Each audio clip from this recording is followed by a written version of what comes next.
I'm Rick Stivers. I'd like to welcome you back to Young Martin's Reels. And today we're going to talk about this Tsunami Citadel reel that I was experimenting with. I bought this, I don't know, probably somewhere between 4 and 6 months ago. And I took it and serviced it. I wanted to see if it would perform as well as that Tsunami reel that I bought and put onto my boat. And I'm sorry to say it did not. This reel went out, and it did catch some nice fish, and then suddenly it began to underperform. And when I say that, what I mean is, as I would after I caught the last big fish off of it, and when I say big fish, I'm probably talking 22, 23 inch redfish. After I caught that fish, it started feeling like I had a fish on all the time. It's really, really tight to wind. It's almost like it has a locked up bearing. And so I decided, okay, we're going to retire it from the boat, bring it in, and find out what's wrong with it. Now, I could lie to you and tell you that I don't have any idea what's wrong with it, and we could play a little game, but we're not going to do that. I do know what's wrong with this reel. I've already troubleshot it. I couldn't stand the suspense anymore, so I tore it apart to troubleshoot it. And we're going to fix this, but this is going to be the end for this reel as far as being on my boat. I'm going to repair this reel, and I'm going to retire it to my kids section. It's going to be put on a kid's rod and be given away to a kid. It's going to be fully functional when it goes, but that's what it is. So I'm going to walk you guys through what I did to troubleshoot this reel. Now,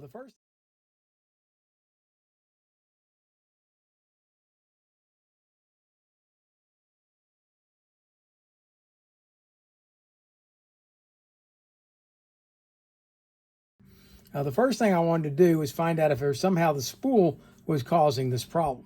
So we removed the spool. Okay, now with the spool removed, I thought, well, maybe that will fix it. But it didn't. It's still really tight.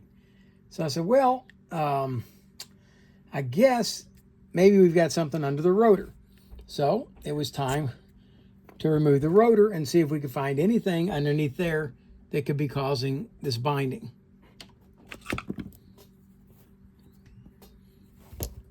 So I removed the locking screw. You know, it would really help if I went and put my glasses on, but we'll do it without.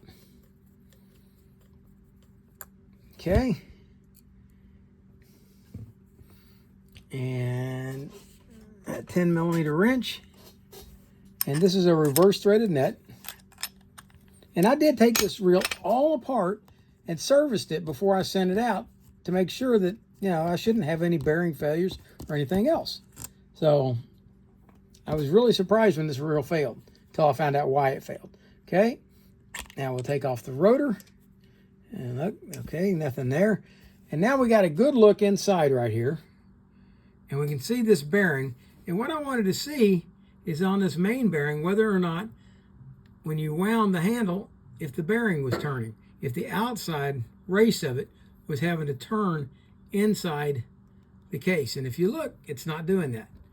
Okay, it's turning okay.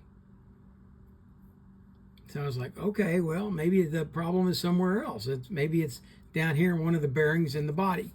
So let's back it up. I did get a complaint this week on one of my videos for zooming in and then not zooming out. So I did remember this time to fix that.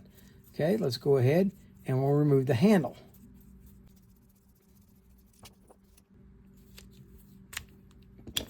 Okay, now with the handle removed, let's see if, oh, wait a minute. It seems to be turning easy.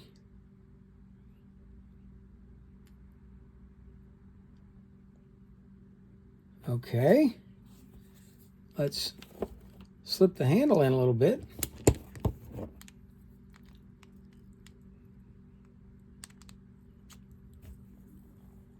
Now it's turning easy. And this is where I got puzzled. It's like, well, wait a minute. Why would that turn easy now, and it wouldn't turn easy before. Is it binding? Do I need to shim this in some way? What's going on here? Okay. No bind. It's spinning easily. It's like, okay, well, let's go ahead and tighten the nut back, the screw back down. And that's what I did. And what I found out was as soon as I tightened that screw down, I found that we were tight again. But wait a minute. Even with the screw out, it's tight again. So why is it tight?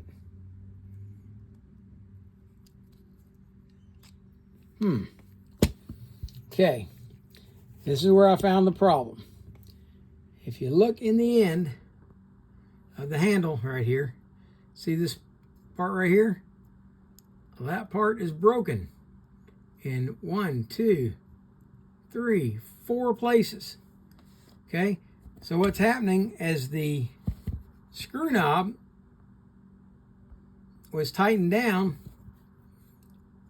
against the teeth here, that put force on the inside of this plastic piece. And then when we were fighting a big fish and went to crank it while fighting, it split that collar in there. So what's happening with that collar being split, when this handle goes in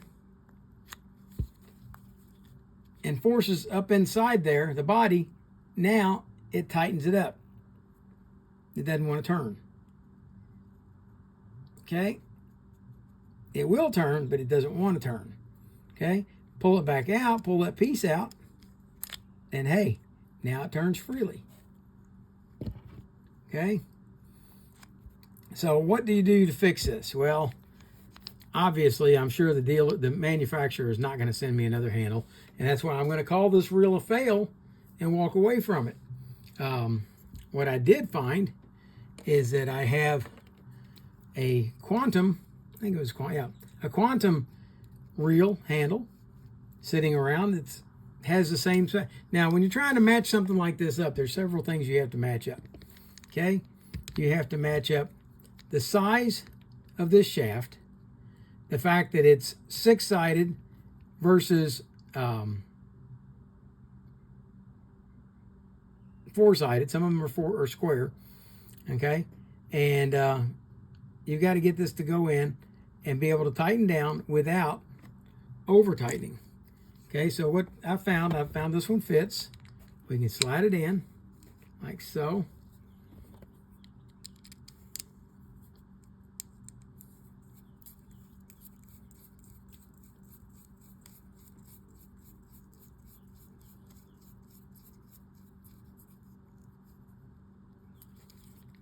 And now it turns freely, no binding. All right. Now, could I put this back on my boat, take it out and use it as is? I could, but I won't. The whole idea behind buying this reel and taking it out and testing it was to see if there was an economically viable option for people who just don't have a lot of money to be able to go out and fish a less expensive reel and not have any trouble out of it. Well, that worked out well for the Tsunami reel, but it did not work for this. This failed, and like I said, I'm going to be able to fix it, but I cannot recommend this reel to anyone and say, hey, this is something that you ought to buy. Not going to do that. Whereas the Tsunami reel, I can say that. It's been out there for 2 years, and so far, it's doing very well. And it's still plugging right along. This reel did not. Okay. Now, will it make a good kids reel? It certainly will. I'm going to take and clean this thing up, which it is clean. It's got new line on it. And I am going to attach it to a pole and send it out with some kid somewhere who's going to get, for a kid, a really nice rod and reel combo. Now, speaking of rod and reel combos, I gave away 40 rods and reels this week to a foster camp up in Nebraska. And so I'm about out. I have just about used up all of what I had on hand that was already repaired. And so I'm going to start working on making some new ones. All right, let's see. Anti-reverse isn't working. Let's see. There we go. Anti-reverse is working. Okay, bell trip. It does trip. And now this reel is perfectly good and ready to go again, even though it doesn't have the really pretty handle that it started off with. It does have a handle that will probably hold up a lot better than that one. So, and since most people don't have access to hundreds of handles like I do, I cannot recommend this to anybody else. So I'm going to call this a fail video. And I hope you guys liked the video. If you did, please hit the like button. If you didn't, hit the dislike button. Tell me what you didn't like about it. And for now, that's Rick Stivers of Young Martin's Reels, signing out.